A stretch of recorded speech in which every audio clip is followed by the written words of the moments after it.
Hello! Today I will show you how to remove the Jbl Charge 5 speaker grill cover.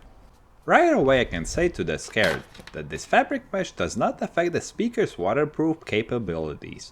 You can see yourself in a previous video where we did a Jbl Charge 5 Bluetooth speaker water test. For almost all JBL speakers, the speaker grill can be removed by one method.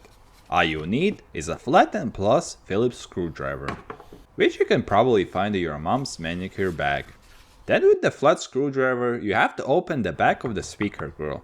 But be careful, don't damage anything as the parts are plastic. Start from one side and work until you got it all open. Then you will find one screw at each end, which you unscrew with a plus screwdriver. But don't lose the screws if you want to put the speaker mesh back on the same way. Once you got the screws out, you need to use your fingers to open the large speaker cover so that you can pull the speaker out.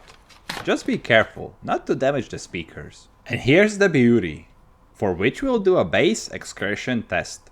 As always, if you have any suggestions or you just wanna talk, feel free to pour it out in the comments section and let's hear your pain together. But for now, a Jbl Charge 5 base test without speaker grill.